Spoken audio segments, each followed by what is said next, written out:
राष्ट्रीय स्वयंसेवक संघ के सर संघचालक माधव सदाशिव गोलवलकर को जम्मू कश्मीर के महाराजा विदा करने भवन से बाहर तक आए और कहा, मैं निश्चित रूप से आपके सुझावों पर ध्यान से सोचूंगा। गुरुजी ने महाराजा से कहा, यह एक अच्छा विचार हो सकता है कि आप राजकुमार को जम्मू भेज दें और स्वयं श्रीनगर में बने रहें ताकि जनता का मनोबल बना रहे।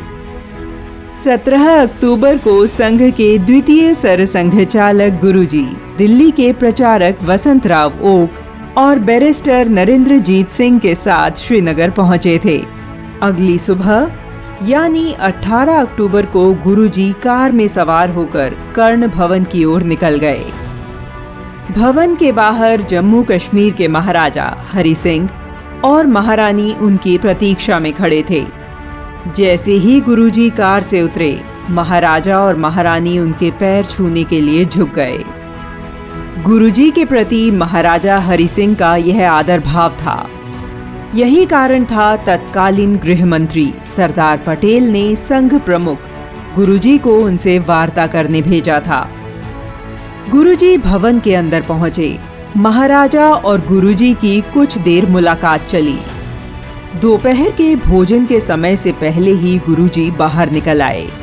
दोनों के बीच बातचीत क्या हुई, सटीक बात तो कोई नहीं जानता, परंतु भारत में विलय की महाराजा की दुविधा को वे अवश्य ही दूर कर आए थे। महाराजा की चिंता थी कि जम्मू कश्मीर के सभी मार्ग पाकिस्तान से जुड़े हैं, यहाँ तक कि एयरपोर्ट भी लाहौर में ही है। ऐसे में वे यदि जम्मू कश्मीर का भारत में विलय करते हैं तो यातायात अवरुद्ध हो जाएगा, जनता को परेशानी झेलनी पड़ेगी। गुरुजी ने इसका समाधान देते हुए कहा, रेल, सड़क या हवाई मार्ग ये कोई बड़ी समस्या नहीं है, इसे तो भारत के साथ भी जोड़ा जा सकता है। गुरुजी दिल्ली लौटे और सरदार पटेल से मुलाकात कर उन्हें पूरी बात बताई। पटेल को पता था कि गुरुजी की बात का महाराजा पर अवश्य प्रभाव पड़ेगा और गुरुजी से मुलाकात के 8 दिन बाद ही 26 अक्टूबर को महाराजा ने विलय पत्र पर हस्ताक्षर कर सदैव के लिए जम्मू कश्मीर को सुरक्षित हाथों में सौंप दिया। हालांकि महाराजा हरि सिंह नेहरू की नीतियों को नापसंद करते थे, जबकि वे कहीं न कहीं सरदार पटेल की बात पर भरोसा करते थे और ये सच भी साबित हुआ।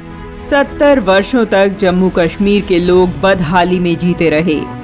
पाकिस्तानी घुसपैठ कर आतंक फैलाते रहे, परंतु जैसे ही सरदार पटेल जैसे कड़े निर्णय लेने वाली सरकार केंद्र में आई, जम्मू कश्मीर में भारतीयता की बयार बहने लगी।